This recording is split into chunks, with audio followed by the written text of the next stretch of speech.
Avec un bon résumé, un tableau ou un schéma, on peut fixer en mémoire un ensemble de connaissances plus vaste qu'on pourra reconstituer au besoin par association et logique.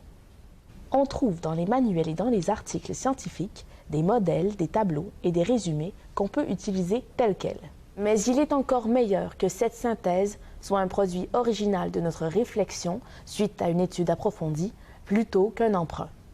Le principe général est de réduire le volume d'informations à retenir par regroupement, schématisation, de ne mémoriser que l'essentiel en laissant tomber le détail et l'anecdotique, de se constituer des indices d'ancrage comme des titres, un système de numération, une disposition visuelle.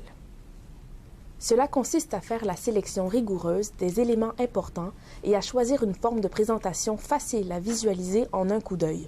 Mots-clés, formules, tableaux, schémas, symboles.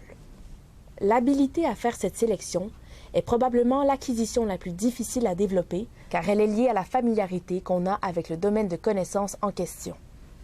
Souligner, prendre des notes, sont des techniques faciles à apprendre et à exécuter. Elles sont très utilisées, même trop. Lorsqu'un texte est souligné aux 3/4, c'est comme si tout était du même niveau d'importance.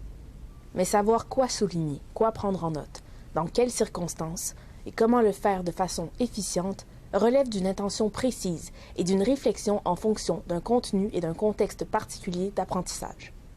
Pour une bonne synthèse, quelques méthodes et techniques. Sélectionne rigoureusement les éléments clés. Fabrique tes propres fiches synthèse. Fais tes propres résumés. Conçois tes propres schémas ou n'emprunte que ceux qui te conviennent. Condense les informations importantes par ensemble et sous-ensemble de matière, une fiche et une seule pour chaque ensemble et chaque sous-ensemble. Organise l'information sur chaque fiche de façon très visuelle, mise en pages, couleurs, graphismes, symboles, dessins, etc.